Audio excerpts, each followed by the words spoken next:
Assalamualaikum warahmatullahi wabarakatuh. Alhamdulillah hamdan katsiran tayyiban mubarakan fi kama yuhibbu rabbuna wa yarda, wassalatu wassalamu ala nabiyyina Muhammadin wa ala alihi wa sahbihi wa man sara ala nahjihi bi ihsanin ila yaumidin wa ba'd. Saudaraku yang semoga Allah muliakan, tidak ada kata yang pantas untuk kita ucapkan di awal hari ini kecuali kata puja kita kepada Allah, syukur kita kepada Allah Subhanahu wa taala. Kita berharap ketika kita bersyukur di pagi hari, maka Allah akan tambah nikmat-nikmatnya itu di waktu duha, di siang, di sore, dan di malam hari. Karena Dialah Subhanahu wa taala yang berfirman, la in syakartum la azidannakum. Jika kalian bersyukur, niscaya aku akan tambah nikmatku kepada kalian. Maka bersyukurlah kepada Allah Subhanahu wa taala dan isilah waktu pagi ini dengan hal-hal yang bermanfaat. Dan jangan sampai kita sebaliknya. Pagi ini kita mengeluh, pagi ini kita mengumpat, pagi ini kita marah-marah. Akhirnya kita lupa bersyukur kepada Allah Subhanahu wa taala. Karena orang-orang yang marah-marah itu fokusnya ke masalah. Orang yang marah-marah itu fokusnya ke problem, bukan mensyukuri nikmat Allah. Maka wajar jika hari ini hidupnya berantakan, hidupnya gak menyenangkan. Karena Allah yang berfirman, wala in kafartum inna adzabi lasyadid. Dan kalau kalian kufur nikmat, gak bersyukur kepada Allah, ketahuilah azabku sangat pedih. Oleh karena itu marilah kita bersyukur dan terus bersyukur kepada Allah Subhanahu wa taala. Khususnya di pagi hari, karena ini adalah awal dari cerita kehidupan kita pada hari ini.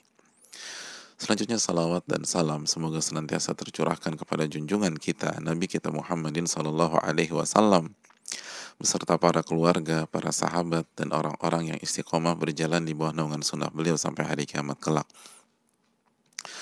Saudaraku yang semoga Allah muliakan, pada materi sore kemarin Allah memudahkan kita untuk merenungi surat Ali Imran ayat 140. Tentu saja dengan segala kekurangan ilmu kita dan keterbatasan penyampaian kita.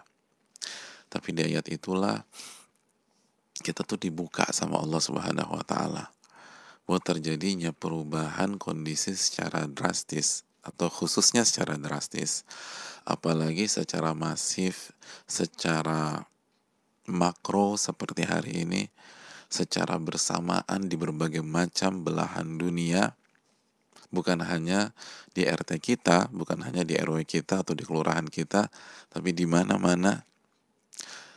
Tempat-tempat hiburan tutup, sekolah tutup, lalu sebagian orang bekerja di rumah, bahkan sudah ada yang dirumahkan. Lalu kondisi ekonomi goncang, lalu ketakutan dan masalah kesehatan menjadi ancaman. Semua itu ternyata untuk membuktikan siapa yang beriman kepada Allah Subhanahu wa taala, siapa yang kembali kepada Allah Subhanahu wa taala, dan siapa yang hanya mengandalkan logikanya, pemikirannya, dan analisanya. Dan itulah firman Allah, wa tilkal ayyamu nudawiluha bainan nas. Dan itulah hari-hari yang kami putar di antara manusia. Walaupun ayat ini awalnya berbicara tentang perang Uhud, tapi para ulama tafsir seperti Al-Imam Muhammad bin Shalih Utsaimin menjelaskan bahwa ayat ini kita ambil keumuman redaksinya untuk kita implementasikan dan ejawantahkan di dalam kehidupan kita sehari-hari dan kondisi kita di setiap waktu dan tempat. Untuk apa Allah rubah seluruh kondisi itu? Waliya'lamallahu alladzina amanu, agar Allah Subhanahu wa taala membuktikan siapa yang beriman. Siapa yang beriman? Siapa yang kembali kepada Allah? Siapa yang menyikapi ini dengan iman? Sekali lagi, siapa yang menyikapi ini dengan iman? Siapa yang menyikapi penghasilannya turun drastis dengan iman? Siapa yang menyikapi Hiruk pikuk rumah itu dengan iman. Siapa yang menyikapi dia nggak bisa kemana-mana dengan iman. Siapa yang merespon bahwa ketika dia sangat minim pemasukan atau nggak ada pemasukan mungkin di pagi ini, dia respon dengan imannya. Dan siapa yang sakit baik COVID-19 atau penyakit-penyakit lain hari ini, lalu mungkin dia sedang mengisolasi dirinya atau berada di kamar isolasi, pun dia sikapi dan dia jalani dengan iman. Itu tujuannya. Bukan disikapi dengan panik, bukan disikapi dengan emosi, bukan disikapi hanya dengan logika. Kalau kita hanya sikapi dengan perhitungan logika, kita bisa stres, hadirin. Gimana enggak, kita akan mulai berpikir, bagaimana penghasilan saya 2 minggu lagi, bagaimana penghasilan saya sebulan lagi, gimana anak istri saya, lalu bagaimana pegawai saya akan buat keputusan kalau sampai bulan depan saya akan rumahkan mereka. Mulai terjadi kegalauan di dalam hidup. Bagaimana dengan sakit saya ini nggak sembuh-sembuh? Jangan-jangan saya COVID-19 karena simptomnya atau tanda-tandanya sebagian banyak yang mirip. Terlepas apakah kita positif negatif, maka sikapilah dengan iman. Sikapilah dengan iman. Sikapilah dengan tauhid. Sikapilah dengan iman kepada takdir. Sikapilah dengan iman kepada hari akhir. Jangan terlalu berpikir dunia, dunia, dan dunia. Ini tujuannya. Yang menciptakan ini menyatakan itu. Yang menciptakan ini semua mengatakan waliya'lamallahu alladzina amanu, agar membuktikan siapa yang beriman di tengah-tengah kalian, gitu loh. Ini yang perlu kita camkan. Ini yang perlu kita renungkan. Yang menciptakan lebih ngerti fungsi dari ciptaannya. Yang menciptakan lebih paham apa kegunaan dari penciptaannya.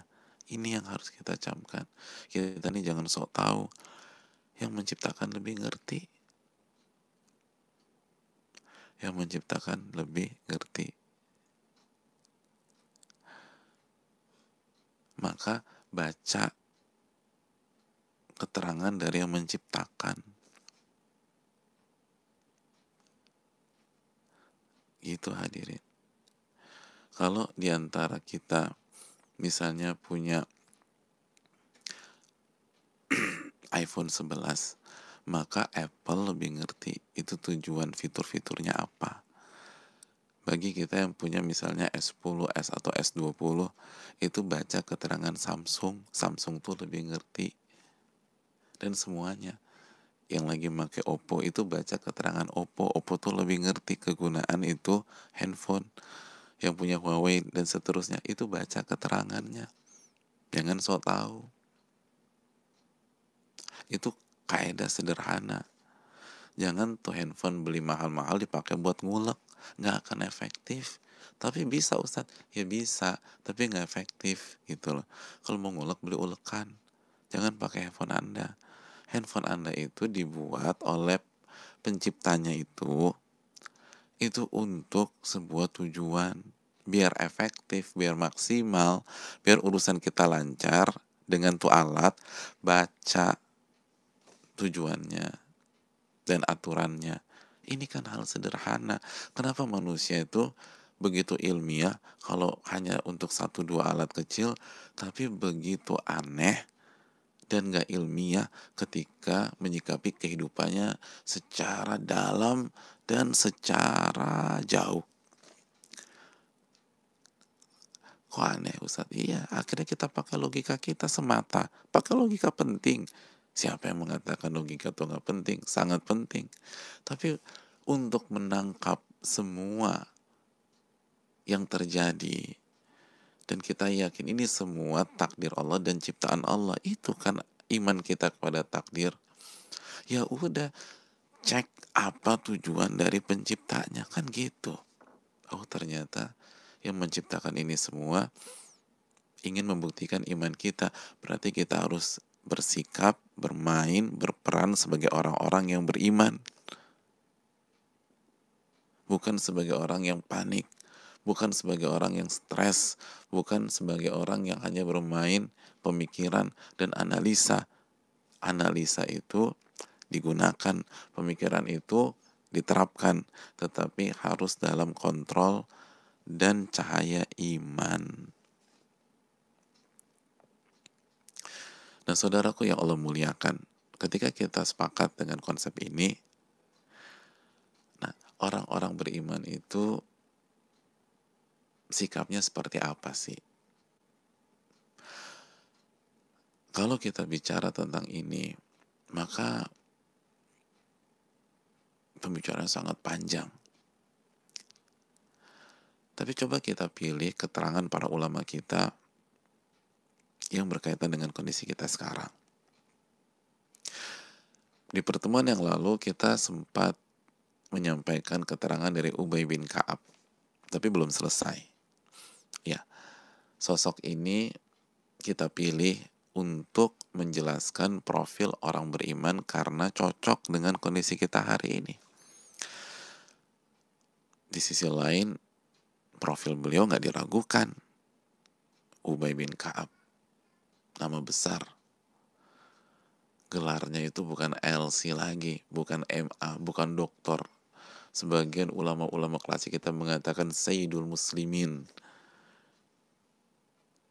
Itu udah salah satu pemimpin dan tokohnya umat Islam sepanjang masa.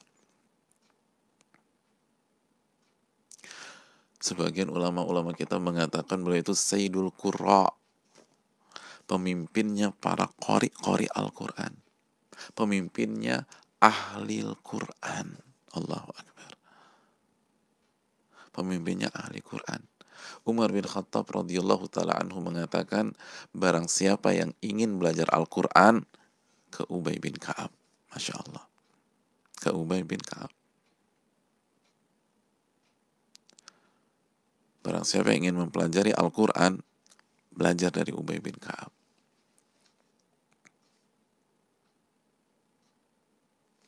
Itu profil yang berada di tengah-tengah kita, hadirin yang Allah muliakan. Profil yang ada di tengah-tengah kita. Dan hadirin yang Allah muliakan, dan sosok ini direkomendasi oleh Umar bin Khattab. Kata Umar, kita ini ngerti annallaha ja'ala indakum ilman. Allah tuh udah kasih ilmu sama engkau, wahai Ubay. Maka tolong ajarkan manusia dengan ilmu yang Allah berikan tersebut. Allahu Akbar. Allah tuh udah kasih ilmu kepada engkau. Maka ajarkan manusia ilmumu itu. Jadi ilmunya Ubay bin Ka'ab itu sangat direkomendasikan oleh para pakar, di antaranya Umar bin Khattab radhiyallahu ta'ala. Dan kata Ma'mar, semua mengenal bagaimana Abdullah bin Abbas. Ya, Abdullah bin Abbas, sepupu Rasul SAW, dan ilmu Qur'annya Masya Allah.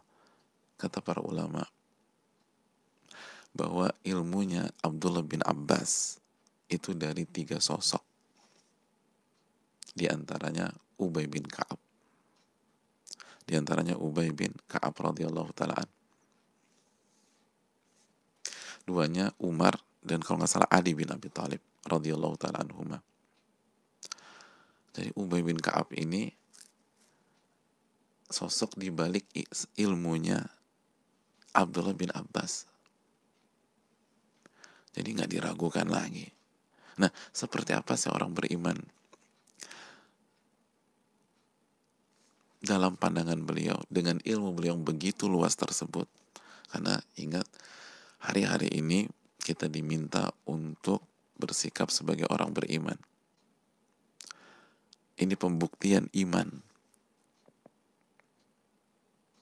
Kata Ubay bin Ka'ab radhiyallahu ta'ala, orang mukmin itu baina arba'.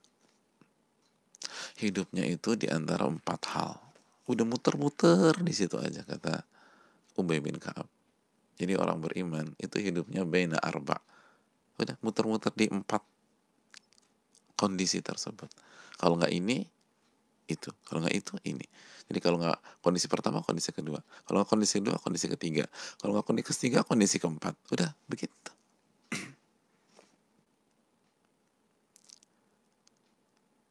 Muter-muter di 4 kondisi.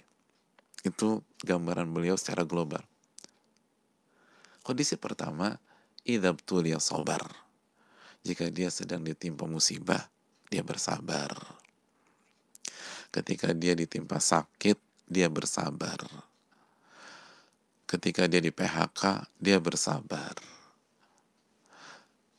Ketika omsetnya turun 90%, ada yang 80%, dia bersabar. Ketika dia dirumahkan, dia bersabar. Ketika dia nggak bisa jualan lagi hari-hari ini, karena dia adalah seorang ibu kantin atau yang punya jualan mie ayam di sebuah sekolah di Jakarta dan sekarang diliburkan dan pemasukannya hanya dari kantin tersebut, dia bersabar. Dia bersabar.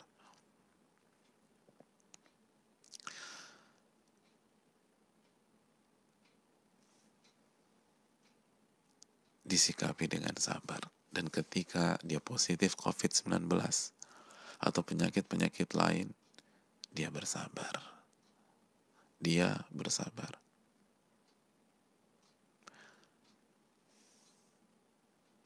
Dia jaga benar perasaannya.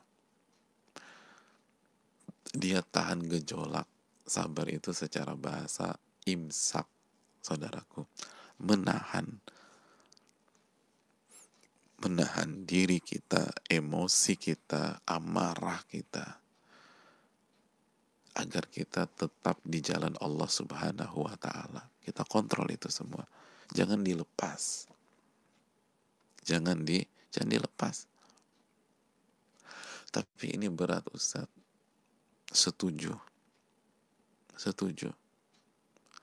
Tapi orang beriman, kenapa dia bersabar? Kenapa dia tahan? Kenapa Ubay menyatakan demikian? Karena ia beriman kepada ayat terakhir dalam surat Al-Baqarah, la yukallifullahu nafsan illa wus'aha. Allah tidak akan bebankan seseorang kecuali sesuai dengan kemampuannya. Allah tidak akan memberikan kita kondisi pandemi seperti ini kecuali karena Allah tahu Indonesia bisa menghadapi ini. Allah tidak mentakdirkan omset kita turun drastis. Bukan terjun payung lagi nih. Ini udah terjun bebas nggak pakai payung, Ustadz. Iya, kita tahu itu berat. Tapi kenapa Allah takdirkan itu? Karena Allah tahu Anda bisa menghadapi ini. Bisa. Allah tahu Anda bisa menghadapi ini. Saya sakit hati. Kenapa saya dirumahkan dan di PHK oleh bos saya? Padahal kita dulu udah berjanji bahwa kita akan hadapin ini bersama-sama. Betul. Kenapa Allah takdirkan itu? Kenapa bos Anda berubah pikiran? Karena Allah ingin uji iman Anda. Ingin Anda bersabar. Dan Allah udah taker. Anda tuh bisa ngadepin ini. Jadi, saudaraku yang Allah muliakan, yang membuat kita berantakan nih dengan segala macam kondisi sekarang, itu karena keimanan kita tidak kita gunakan. Lalu kita underestimate pada diri kita sendiri. Padahal Allah sudah katakan bisa. La yukallifullahu nafsan illa wus'aha. Maka orang beriman seberat apapun dia akan mengontrol karena dia tahu Rob saya yang menciptakan saya dan memberikan saya skill dan bakat itu mengatakan ini sesuai dengan kemampuan saya. Aku ini udah mulai pusing. Uangku hanya untuk hari ini, besok nggak ada uang. Sabar, fight, berjuang. Karena Allah pasti siapkan rezeki buat besok. Orang beriman itu yakin dengan sabda Nabi SAW, tidak akan wafat seseorang sampai rizkinya dibayar atau rizkinya diberikan secara sempurna. Berarti kalau kita masih hidup di besok lusa, rizki kita ada. Makanya kita sabar, tenangin aja tuh, tahan tuh gejolak, emosi, paranoid, sabar. Kita harus sabar. Ketika kita sakit, sabar. Kita bisa ngelewatin ini semua dengan kekuatan dan pertolongan Allah Subhanahu wa Ta'ala.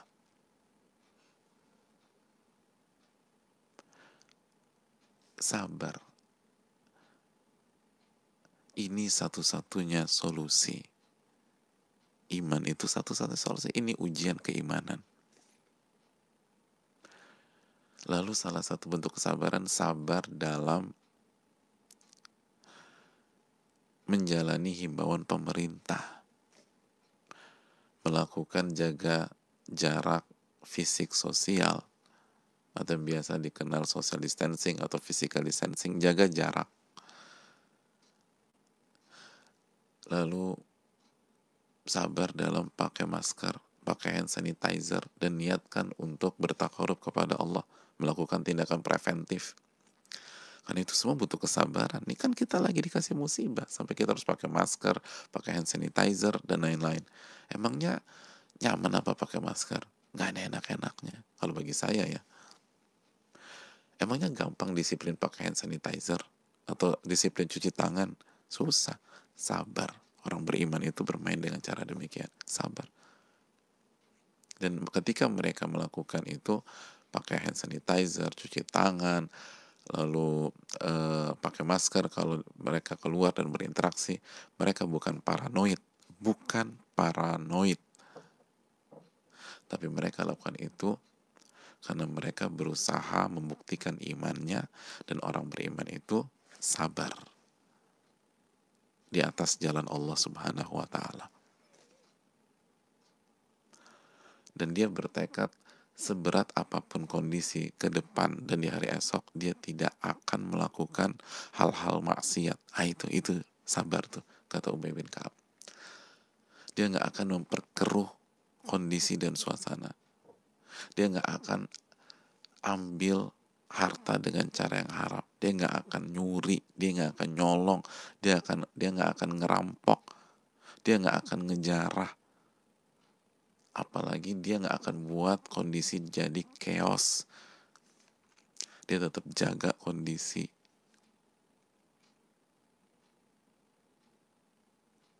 Itu yang perlu kita camkan. Yang pertama, kata Ubay bin Ka'ab. Yang kedua, kata beliau, wa in u'tiya syakar. Dan apabila dia diberikan kenikmatan, kelapangan, kesehatan, dia bersyukur. Dia bersyukur. Jadi ketika hari ini kita masih diberikan kesehatan, di saat sudah ribuan saudara-saudara kita dan teman-teman kita itu positif COVID-19, ada jutaan orang sakit hari ini, baik itu COVID maupun yang lain. Karena yang lain juga penting untuk kita rangkul.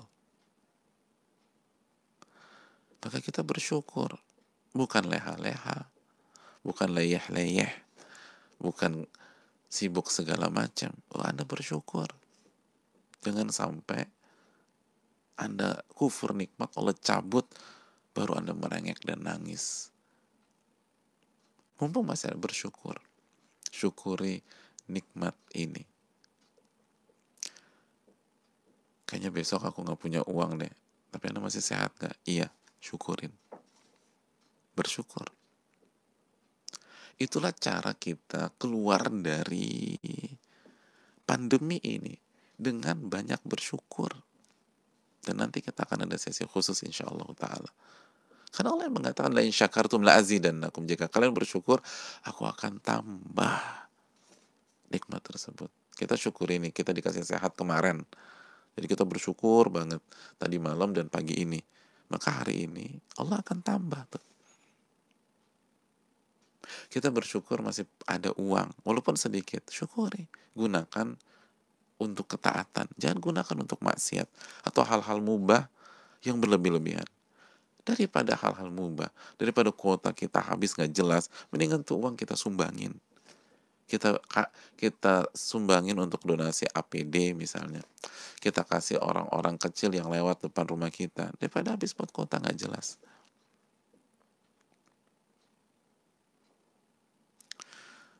Di antara PR kemubaziran di hari ini, betul kita nggak bisa belanja, kita nggak bisa jalan-jalan. Nah, kuota itu mubazir, dan itu menunjukkan kita nggak bersyukur dikasih kesehatan, dikasih harta oleh Allah. Dan kalau nggak bersyukur dan nggak berubah, khawatir besok, lusa, 3 Allah balik kondisi pribadi kita. Hati-hati hadirin. Jadi banyak-banyak bersyukur. Sholat, isi waktu dengan baca Quran, dengan zikir, dengan sholat-sholat sunnah. Jaga sholat wajib. Jaga zikir pagi petang. Ada waktu doa kepada Allah. Doa kepada Allah. Dikasih kenikmatan bersyukur. Jangan disia-siakan. Itu orang beriman. Ini waktu walaupun di rumah harus padat. Harus berkah, harus manfaat. Banyak bersyukur. Kita yang boleh bekerja di rumah, bersyukur saudara-saudara kita pengen berada di rumah, tapi masih dituntut untuk masuk. Bersyukurlah. Ini hal yang perlu kita camkan. Lalu berikutnya, wa in qala sadaq. Kalau dia bicara dengan jujur dan benar. Nah, ini penting. Kalau dia bicara, orang beriman itu jujur dan benar. Maka dia tidak akan menyebarkan hoax pada hari ini. Dia nggak akan menyebarkan isu hari ini. Dia nggak akan gampang men-share sebuah informasi atau sebuah data atau sebuah testimoni tanpa ia pastikan dulu. Nabi SAW mengatakan, kafa bil mar'i kadziban. Cukuplah seseorang dikatakan berdusta kalau dia meriwayatkan dan menyampaikan semua yang dia dengar. Lihat orang beriman kalau bicara jujur dan benar. Itu kata Ubay bin Ka'ab. Jujur dan benar. Jaga lisan, dan hari ini bukan hanya lisan tapi jempol dijaga. Karena itu hukumnya sama. Jaga kalimat kita di grup keluarga dan di grup-grup WA lainnya. Dan jaga komentar kita di sosial media. Ingat, bersikaplah sebagai orang beriman. Walaupun kita misalnya pakai akun lain, bukan nama kita yang tertera di sana, kita pakai akun-akun siluman misalnya. Emangnya Allah nggak tahu hadirin? Ala ya'lamu man khalaqa. Alam ya'lam bi annallaha yara. Tidakkah dia tahu Allah Maha mengetahui? Ini ujian keimanan. Ini bukan Anda bisa di-track sama orang atau tidak. Ini bukan tentang Anda bisa diketahui identitasnya atau tidak oleh teman Anda atau siapapun itu. Ini pembuktian iman kita kepada pencipta kita yang Maha mengetahui dan Maha mendengar. Lalu yang terakhir, wa in hakama adal. Dan kalau dia memutuskan bersikap, maka dia bersikap dengan adil. Ketika dia memutuskan dengan adil. Dia nggak akan zolimin orang. Dia nggak akan zolimin orang. Dan adil itu, di antara makna dasarnya adalah wad'u syai' fi mahalli, meletakkan sesuatu di tempatnya. di tempatnya. Dia adil. Mulai dari hal paling kecil mau sampai hal yang paling besar. Hal yang paling kecil, paling besar. Paling kecil apa sih? Ya perintilan-perintilan di rumah kita. Taruh barang di tempatnya. Gitu. Itu adil. Begitu kita taruh handuk sembarangan. Terus mainan sembarangan. Masker dibuang sembarangan. Nah, itu nggak adil. Itu bukan ciri-ciri orang beriman. Makanya edukasi anak-anak kita pada main di rumah nih, harus dirapiin lagi, dibenerin gitu. Nah, ini para suami-suami ini, termasuk saya juga. Kadang-kadang kita kalau habis mandi pakai handuk, main taruh di kasur aja, nggak ditaruh lagi. Ini nggak adil. Gitu hadirin. Jadi taruh sesuatu di tempatnya. Taruh sesuatu di tempatnya. Lalu saudaraku yang Allah muliakan, mulai terus di level berikutnya. Di antaranya juga kalau kita harus memutuskan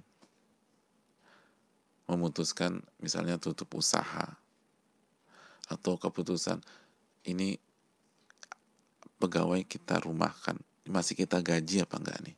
Harus adil. Jangan zolimin orang. Perjuangkan mereka.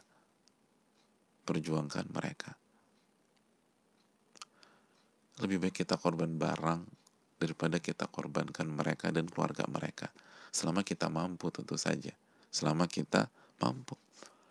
Walaupun mereka nggak tahu apa yang kita korbankan, Allah tahu, hadirin. Allah tahu. Jadi kan lawannya adil apa sih? Zolim gitu loh. Jangan zolimi pegawai, jangan zolimi pembantu kita misalnya, asisten rumah tangga, staf kita, dan lain-lain. Terus sampai adil yang paling tinggi, yaitu mentauhidkan Allah. Karena kesyirikan adalah inna syirka la zulmun azim dalam surat Luqman. Sesungguhnya kesyirikan itu kezoliman yang paling parah dan kezoliman lawan dari keadilan. Jangan melakukan kesyirikan di hari-hari ini. Jangan melakukan kesyirikan. Hati ini terpaut kepada Allah, jangan kepada makhluk. Merendah, menghamba hanya kepada Allah, jangan kepada makhluk. Meminta, beristi'anah, beristighotsah hanya kepada Allah. Dalam hal-hal yang hanya Allah yang mampu.